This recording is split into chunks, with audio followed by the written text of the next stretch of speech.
have been speaking about the spirits in the Bible, and today I want to share with you the spirit of Daniel. You know that many times we make vows in life, and one of those famous times that we make vows is in Christmas time when we go ahead and make New Year's resolutions. But most of us, I would say 99% of us, never keep those resolutions. Now if we look at Daniel chapter 1, we look at the story of King Nebuchadnezzar when he takes over the land of Judah after 3 years of kingship by King Jehoiakim. And when King Nebuchadnezzar went and took over Judah, he said to his prince of the eunuchs, go ahead and go into the land and get me the best of the Hebrews, the best men, so they can come and serve at the king's court.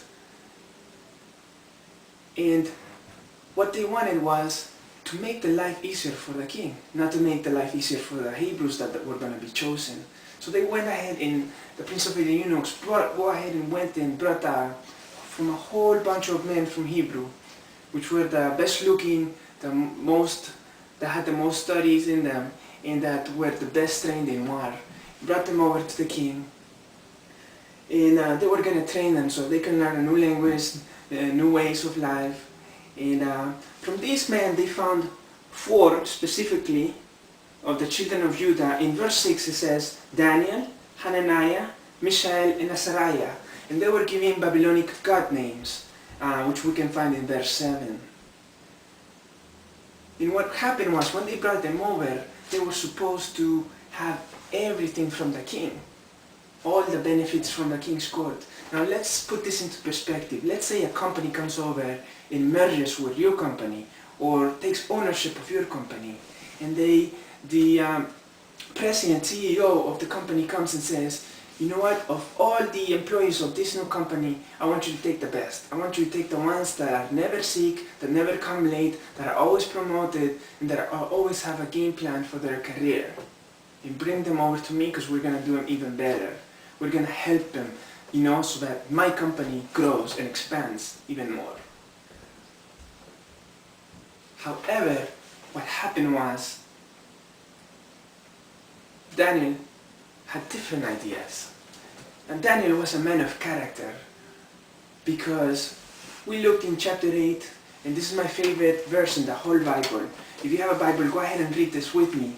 Daniel chapter 1 verse 8 says, but Daniel purposed in his heart that he would not defile himself with the food of the king's meat, nor with the wine which he drank. Therefore he requested of the prince of the eunuchs that he might not defile himself. So here's a chance for you to have the the best food, the best benefits, and the best drinks for free. And this is one of your co-workers saying, yes, thank you, but no thank you. I have different plans.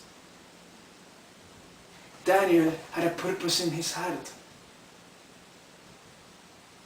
Now, how does that relate to you? How does that relate to me today?